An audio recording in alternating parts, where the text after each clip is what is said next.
Salut les sportifs, salut les sportives, très heureux de vous retrouver pour un nouveau Moselle Sport. J'espère que vous avez fait des abdos pour encaisser le sommaire, parce que moi, pas du tout, mais ça ne m'empêche pas de vous donner le menu.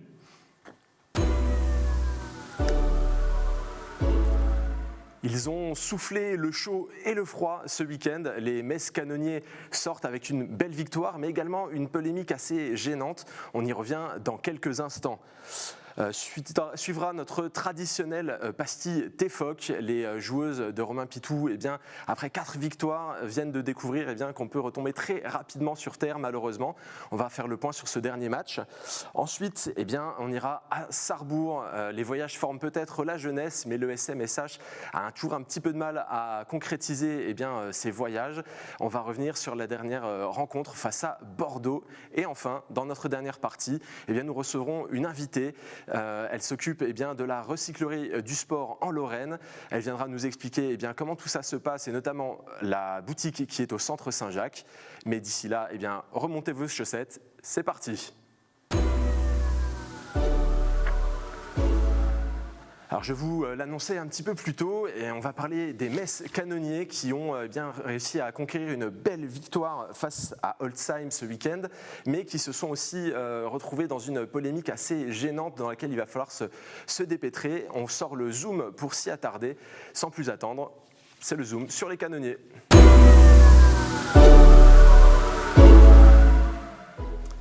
Alors il m'a rejoint sur le plateau, c'est le chroniqueur préféré de votre chroniqueur préféré, Arnaud Desmerlet. Comment ça va ? Salut Mathieu, la forme presque autant que Metz Handball en Ligue des Champions, puisqu'on ne parle pas de Metz Handball dans cette émission, mais ça va bien pour les Dragons de Metz Handball. C'est vrai. Tu as bien transpiré ce week-end ? Pas trop, non. Je pense que ça se voit. Enfin, j'ai pas trop transpiré. Toi aussi, les abdos, c'est regarder la télé, regarder les Bleus se qualifier aux dépens. Je ne sais même plus contre qui. De la Pologne. De la Pologne. Tu t'as bien regardé, effectivement. Ouais. Alors bon, c'est plutôt patient, mais on va parler basket quand même. C'était vraiment notre sujet du moment. Après une défaite inquiétante à Fürdenheim, les Canonniers ont rebondi en venant à bout du Vogesia Holtzheim, un autre candidat au haut de tableau. C'était une victoire qu'il fallait vraiment aller chercher un rebond à acquérir. Oui, c'était important effectivement après cette défaite de repartir de l'avant pour les Canonniers. On se rend compte cette saison finalement que c'est assez homogène dans cette poule. On sent très bien que les Canonniers ont la possibilité de jouer le haut du panier, sans mauvais jeu de mots. Après, est-ce qu'ils peuvent jouer vraiment les premiers rôles, c'est-à-dire les 2 premières places pour disputer les playoffs ? C'est tout autre chose. On se rend compte aussi qu'il y a eu beaucoup de départs importants à l'intersaison. On se rend compte également que cette équipe elle est un peu sur courant alternatif. Toujours est-il que le retour vraiment de Papembaye va redonner de la densité vraiment à cette équipe. Il revient d'une blessure au plancher orbital. C'était face à Geoff. Donc c'est vrai que c'est important de retrouver ce joueur pour l'équipe des Canonniers. Alors, résultat des courses, une victoire 78-74 et surtout de bons points acquis au classement, mais il a fallu se battre sans Anthony Tomba, le coach de l'équipe qui est sous le coup d'une suspension. Lui sont reprochés d'avoir perdu son sang-froid lors d'un tournoi U11 en mai dernier. Il aurait notamment eu un échange avec une arbitre de 14 ans assez compliqué. Il risque une suspension jusqu'à octobre 2023. Qu'est-ce que cette affaire t'inspire, Arnaud ? C'est vrai que finalement le résultat de ce week-end est passé au second plan par rapport à cette polémique.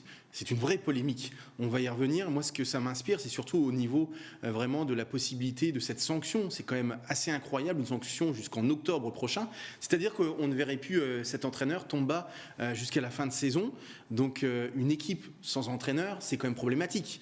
Est-ce que vous voyez aujourd'hui, je caricature un tout petit peu, mais est-ce que vous voyez l'équipe de France de football sans Didier Deschamps jusqu'à la fin de la Coupe du Monde ? Aujourd'hui, en plus, on sait très bien qu'une équipe, dans n'importe quel sport, est à l'image de son entraîneur. Ne pas l'avoir sur son blanc, pour moi, c'est rédhibitoire par rapport aux objectifs du club. Donc, je m'interroge forcément. Alors, il y a préjudice.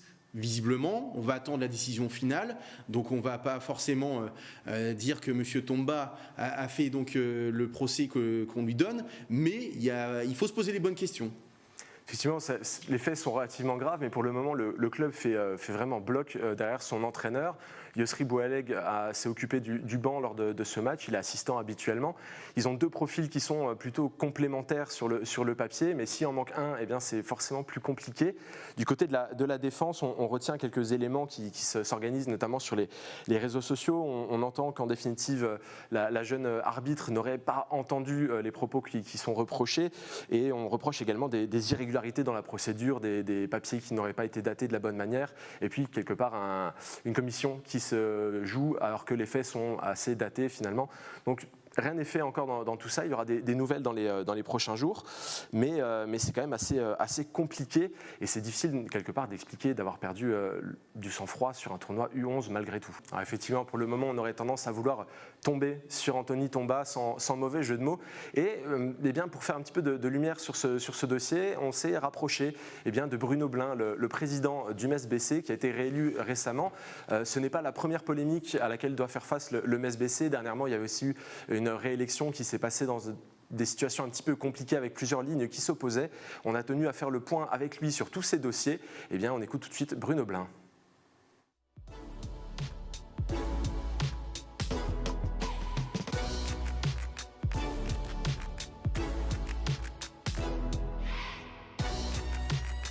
Nous sommes aussi une grosse cylindrée, et c'est vrai que c'était un match qu'on attendait, qu'il fallait gagner absolument pour rester dans la course aux premières places et aux playoffs.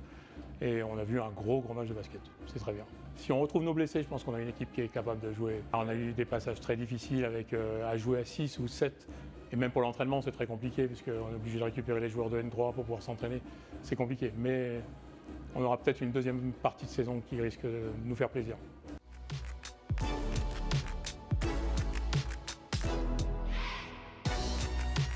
Oui, c'était la première assemblée générale avec l'intégration lorsqu'on a récupéré les canonniers. Oui, c'est une assemblée générale qui s'est passée et un comité qui aujourd'hui travaille. On a créé des commissions, les gens sont investis, donc on espère qu'on va aller au bout et qu'on va continuer à avancer.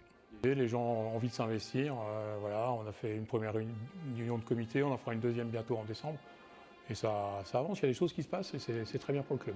On a un vrai objectif, c'est de faire monter cette équipe première en National 1, de jouer les playoffs, de faire plaisir aux gens, de faire venir du monde, et puis aussi de développer le club, de faire adhérer un peu tous les gens qui tournent autour du club pour continuer à grandir. On aimerait voir Saint-Symphorien plein avec que des basketteurs tous les samedis.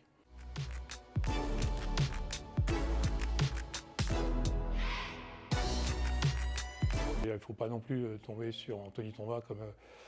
Aujourd'hui, il y a des choses qui sont dites et aujourd'hui, Anthony les réfute.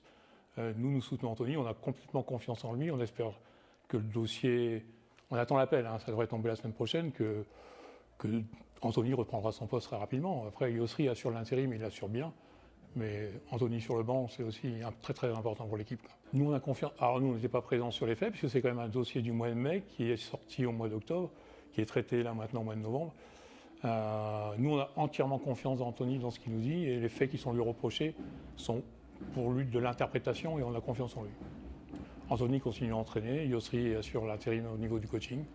Il le fait bien, donc on lui fait confiance. On l'a vu ce soir sur le terrain, le groupe reste soudé, et reste soudé aussi autour d'Anthony. Tout le monde fait confiance à Anthony aujourd'hui. On verra jusqu'où on ira. Alors ça vient clore notre rubrique sur le MES-BC. On espère avoir l'occasion de parler d'Anthony Tomba et du club d'une manière générale en termes élogieux et que cet appel portera ses fruits. En tout cas, pour le moment, on tourne la page et nous orientons désormais vers notre traditionnelle pastille TEFOC. Suivez toute l'actualité du TEFOC avec Terville Lavage Auto. Alors Romain Pitou était sur notre plateau la semaine dernière pour en parler. Après 4 victoires et une belle deuxième place qui avait été glanée par le TEFOC, il fallait se mesurer à l'équipe du Canet, un cador de ce championnat qui était champion d'ailleurs la saison passée. Et les joueuses ont eu bien du mal à se débarrasser de cette équipe puisqu'elles repartent avec une cinglante défaite 3-7-0. C'est assez dur à encaisser, Arnaud. Oui, on espérait vraiment que l'équipe du TFOC allait réaliser un exploit, une performance du côté du Canet. Malheureusement, ça n'a pas été le cas du tout. Je pense que le Canet avait soif de revanche. Le Canet restait sur 2 défaites de suite, dont une plutôt surprenante face au VNVB. Donc pour la réception du 2e club lorrain, cette équipe était prévenue. En plus, le TFOC arrivait avec la pancarte de numéro 2 au moment du coup d'envoi. Je pense que le premier set a été déterminant et c'est vrai que le Canet a écrasé le TFOC. Ça fait 25-12 ou 25-13. Donc c'est vrai que le TFOC n'a pas existé. Ce qui a été le cas dans le 2e et le 3e set avec des défaites simplement 25-23, 25-23. Et c'est ce qu'il faut retenir pour le TFOC, pour Romain Pitou. C'est que dans l'adversité, cette équipe elle a quand même répondu. Elle est parvenue quand même à revenir dans le 2e et 3e set face à une équipe championne de France qui est certainement la meilleure équipe du plateau avec Nantes. Donc c'est quand même encourageant pour la suite. On sait très bien que le TFOC ne peut pas gagner tous ses matchs et que ce genre de match, la montagne n'est pas trop haute encore, mais ça reste compliqué. Arnaud, je te propose qu'on s'attarde un tout petit peu sur les autres résultats de cette journée de compétition. Il y a la victoire de Cannes à Mulhouse, de Paris-Saint-Cloud face à Chamalières ou encore la défaite de Saint-Raphaël sur son terrain face au leader nantais. Ça devient une habitude avec Nantes. Au classement, eh bien, forcément, ça a des répercussions puisque les Tervillo-Florangeois se font doubler par leur rival, le Canet, Saint-Cloud et Cannes. Le prochain objectif, c'est retrouver une petite santé sur le terrain avec la réception de Saint-Raphaël au 111 de Terville samedi prochain. Il y aura les supporters pour accompagner tout ce beau monde et essayer d'aller chercher un beau résultat. Arnaud, est-ce que tu as un petit pronostic là ? La boule de cristal? Non, j'ai pas la boule de cristal. Tout ce que je sais, c'est que le TFOC est invaincu à domicile depuis le début de saison. Il y a des certitudes, justement, au 111 de Terville. Donc, je pronostiquerai quand même une victoire 3-7-1 pour avoir les 3 points et rebondir après cette défaite au Canet. Très bien, c'est noté et puis on va voir ce que ça donne dans les faits. Pour le moment, on va reprendre notre longue vue, on va zoomer à nouveau et on va zoomer sur Sarrebourg. On va faire un petit peu de route. Le Sarrebourg-Moselle Sud Handball qui a une nouvelle fois voyagé sans ramener 2 points. C'est notre nouveau zoom.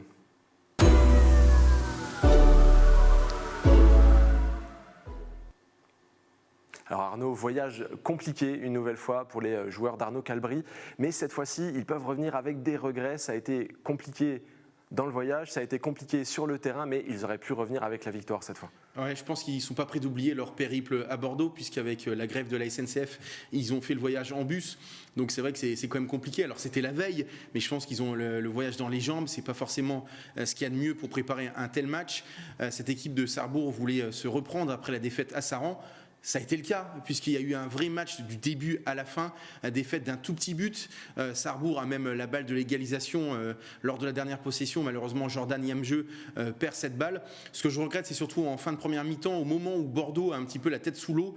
Sarrebourg mène 9-5 à quelques minutes du repos. Et finalement, les deux équipes reviennent au repos à 9-8 avec, au retour des vestiaires, engagement pour Bordeaux, qui est tout de suite revenu dans le match. Donc c'est peut-être là que l'équipe de Sarrebourg a finalement perdu au moins 1 point, et c'est ça que je regrette surtout, c'est de revenir bredouille de ce nouveau déplacement. Ça fait 3 défaites de suite, donc forcément il faut une réaction immédiate. J'espère vendredi, ce sera lors du derby face à Strasbourg. Strasbourg qui a 0 point, Strasbourg qui est presque déjà condamné à la descente, donc la pression finalement elle est presque sur Sarrebourg, qui après son bon début de saison doit obligatoirement s'imposer. Il y a un joueur qui n'a pas démérité une nouvelle fois, c'est Marco Mengen. Il me semble qu'il a encore marqué 7 buts. Tu l'as rencontré récemment, c'est vraiment un joueur clé de l'effectif cette saison. Oui, il arrive de Star League, pour ceux qui ne le savent pas, de Cesson Rennes, avec Louis Despréaux. Et c'est pour moi, c'est vraiment celui qui tient les clés du camion cette saison. C'est le patron, vraiment. Et en plus, c'est un garçon attachant, comme on va le voir. Eh bien, n'attendons pas plus longtemps. On va l'écouter tout de suite. Marco Mengen en entretien. Salut Marco. Salut Alain. Comment tu vas tout d'abord? Ça va très bien, merci. Je voulais te poser d'abord une première question un petit peu sur ton itinéraire. C'est vrai qu'en Italie, le handball, ce n'est pas forcément le sport numéro 1. Comment un jeune garçon a décidé finalement de pratiquer le handball? Comment ça s'est passé pour toi? Oui, tout d'abord, on va dire qu'en Italie, il y a des régions où le handball est plus présent que dans d'autres régions. Dans ma région, il y a un peu la chance, on va dire, que le handball c'était assez connu, on va dire. Il y a quand même pas mal d'équipes et Quand j'allais à l'école, c'était dans une petite classe. Il y avait 2-3 garçons qui faisaient du hand et c'est comme ça qu'on a appris. Vu qu'on était en groupe, on a décidé tous d'essayer le hand et après on a continué. Quoi. À partir de quel moment tu t'es dit je veux devenir joueur de hand professionnel, ça sera mon métier? Je pense j'ai toujours pris ça au sérieux, on va dire, mais je pense du moment où je suis parti à l'étranger, on va dire peut-être dans ma tête aussi ça a passé un peu plus en mode professionnel. Quoi. Quand on t'a proposé Sarrebourg, sois honnête, est-ce que tu savais où c'était en France? J'avais jamais vu de match à Sarrebourg, voilà, mais j'avais une idée déjà où c'était, oui. Maintenant, tu sais très bien où est Sarrebourg et tu sais très bien où est ce gymnase également, parce qu'il y a une ambiance de folie à chaque match. Non, franchement, ça m'a fait très plaisir de voir une ambiance comme ça, surtout à partir du match contre Nancy, on va dire, et après, à fur et à mesure, contre Ponto et tout ça, quoi. On a trouvé vraiment une belle ambiance et ça fait plaisir de jouer dans un palais comme ça, quoi. Et justement, tu es encore plus performant à domicile qu'à l'extérieur, puisqu'à domicile, tu tournes quasiment à 7-8 buts. À l'extérieur, c'est un petit peu plus difficile. Tu es un petit peu finalement à l'image de l'équipe. Comment tu l'expliques? Oui, je pense que c'est aussi notre ressenti, quoi. Le public aussi nous aide beaucoup. Ici, on se sent à la maison. Je pense que ça nous aide aussi, ça nous pousse. Et pour l'instant, c'est vrai qu'à l'extérieur, on a un peu plus de mal à trouver la régularité, à continuer les efforts qu'on fait à la maison, quoi. Mais je pense que ça va venir, c'est juste question de temps, je pense. Il paraît que Sven Horvat a fait des cauchemars après tes buts en lucarne opposée. Ça, c'était un bon match, franchement, on a fait vraiment un bon match, on a des bons souvenirs. Aussi, comme je dis, dans une ambiance comme ça aussi, tu as envie aussi d'essayer de beaux tirs, des beaux gestes, et voilà, c'est le résultat après de l'atmosphère du groupe et tout ça, quoi. Est-ce que c'est ton meilleur souvenir depuis que tu es arrivé à Sarrebourg, même si tu as fini avec des crampes? Oui, c'est vrai, j'ai fini le match avec des crampes qui n'étaient pas jolies dans le vestiaire, mais je pense que le meilleur souvenir, je pense que ça reste quand même le derby contre Nancy, puisque c'était le premier vrai match qu'on a joué ici, où on entendait carrément de la pression positive, quoi, mais vraiment l'envie de gagner, je pense que ça reste imprimé, quoi, dans l'esprit, quoi. Comment tu juges finalement ton début de saison à titre personnel? Est-ce que tu es plutôt satisfait de ce que tu produis et fais? Oui, je pense que le début de saison, à l'image de l'équipe, c'était un peu compliqué avec les 2 premiers matchs. Après, quand on a commencé un peu à trouver du jeu ou tout ça, je pense que ça soit aussi c'est plus fluide. Et moi aussi, personnellement, aussi, j'arrive à me situer mieux dans le jeu aussi de l'équipe, quoi. Ah, il faut que tu nous expliques ton secret, puisqu'il paraît que pendant le match, tu as une boisson secrète à base de jus de raisin. Non, aucun secret, c'est une boisson. On faisait ça l'année dernière à Cesson. D'après le nutritionniste, c'est juste de l'eau avec du jus de raisin et du sel, quoi. Que c'est juste une boisson, quoi, pendant le sport, quoi. Mais ça n'empêche pas les crampes. Mais ça n'empêche pas les crampes. Est-ce que pour toi, finalement, cette saison à Sarrebourg, c'est la saison charnière? Je veux dire par là que c'est la saison qui doit te permettre de grandir, de t'améliorer pour retourner à Cesson-Rennes et vraiment avoir du temps de jeu en Star League. Oui, on va dire d'un côté, oui, c'est la première saison où je me sens aussi situé au milieu de l'équipe, on va dire. Je me sens un peu en cadre de l'équipe et tout ça, du coup j'ai des responsabilités, tout ça aussi. Après, je ne sais pas encore forcément qu'est-ce que je vais faire l'année dernière. L'année prochaine. Pardon, l'année prochaine, oui. Mais en tout cas, je pense que c'est une année c'est une année très importante pour moi aussi, pour mon jeu et pour la carrière aussi ensuite, quoi. Justement, dans quel domaine tu estimes que tu as le plus progressé déjà depuis le début de saison avec notamment l'entraîneur Arnaud Calbry? Oui, ce que c'est bien aussi avec le nouveau coach Arnaud, c'est qu'on travaille aussi beaucoup sur tout ça, mais aussi sur l'aspect mental et tout ça, quoi. On arrive, moi je pense que j'ai progressé un peu dans ce niveau-là, j'ai pris conscience un peu de ton potentiel. Voilà, non, oui, potentiel, oui, et après aussi on va dire un peu mieux le jeu et tout ça, quoi. Et je pense que c'est aussi un domaine très important que peut-être ça ne peut pas apparaître en premier plan, mais en vrai, oui. Est-ce qu'aujourd'hui, toi, ou même à l'intérieur du vestiaire, vous commencez à dire oui, on peut viser les playoffs en fin de saison, ou alors c'est encore trop tôt? Non, je pense que c'est trop tôt pour se dire on regarde aux playoffs, pour savoir si on peut aller aux playoffs ou pas. Moi, je pense que déjà, si on arrive à se concentrer sur enchaîner les matchs à la maison et à l'extérieur, déjà, ça sera un très grand avancé, quoi, on va dire. Et je pense que moi, personnellement, oui, je pense qu'on peut viser aux playoffs. Merci beaucoup, Marco. Merci à vous, c'était un plaisir. Alors refermons ce volet et passons sans attendre à notre invitée du jour. Elle s'appelle Laure Alzin. On va parler avec elle sport toujours, mais sport de seconde main, sport économe, sport responsable. On l'accueille sans plus attendre, c'est parti.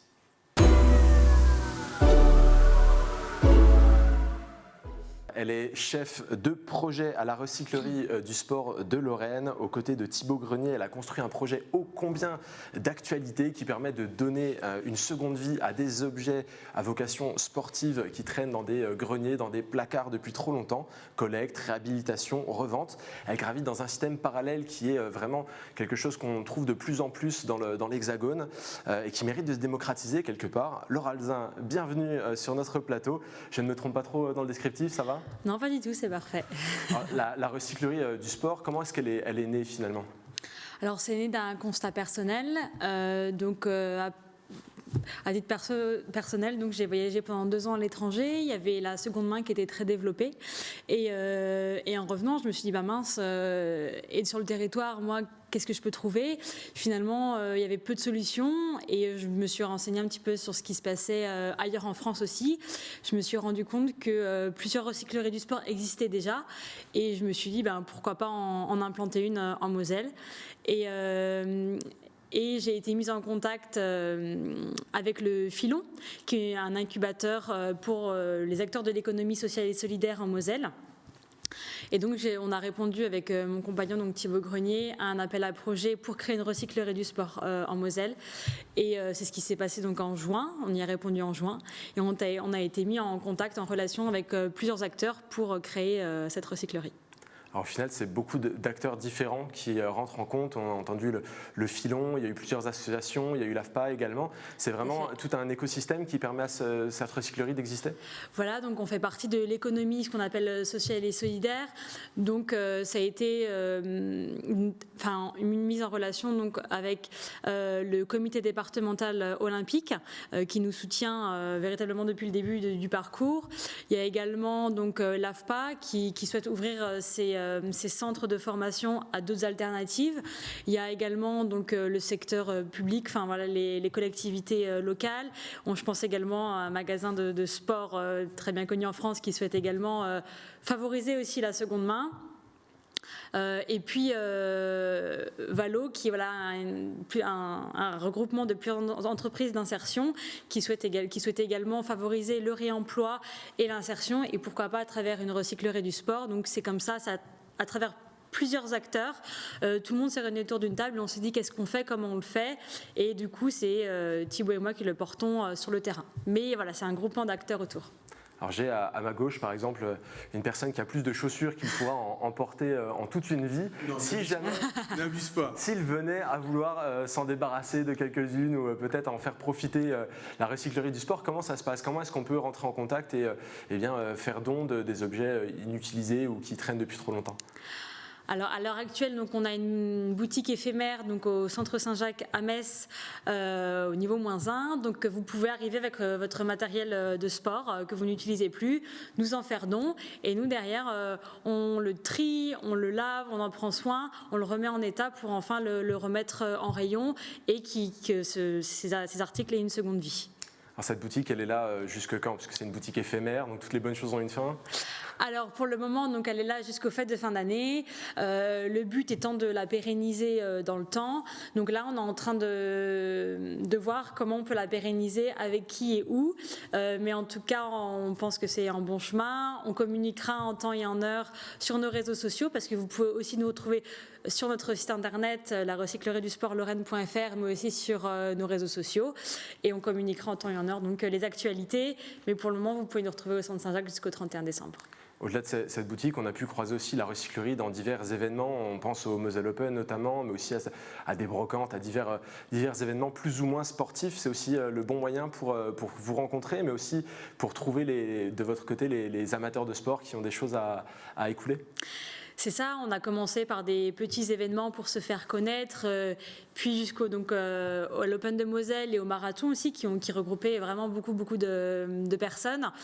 C'est loin de se faire connaître, notamment des sportifs, qui sont les personnes qui ont le plus de matériel, mais aussi du grand public.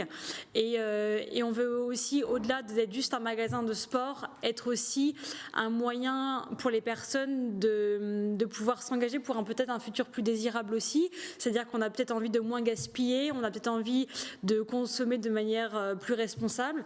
Et donc, en allant sur des événements, c'est là qu'on rencontre beaucoup de monde, un public qui n'irait pas forcément nous voir en boutique, mais rencontrer les acteurs peut-être aussi de demain et ceux qui feraient peut-être des dons. Et donc voilà, on essaie de se déplacer aussi pour faire de la sensibilisation à la réduction des déchets, sensibilisation en faisant du sport plus responsable. Très bien. Eh bien, c'est déjà malheureusement la fin de cette émission. Merci Laure d'être venue nous présenter ce projet. Merci Arnaud de nous avoir apporté une nouvelle fois ton expertise avec le sourire. Il me reste à remercier les équipes et à vous donner rendez-vous la semaine prochaine. D'ici là, ça se passe sur moselle.tv, mais surtout sur les terrains de sport. À la semaine prochaine. Transpirez bien.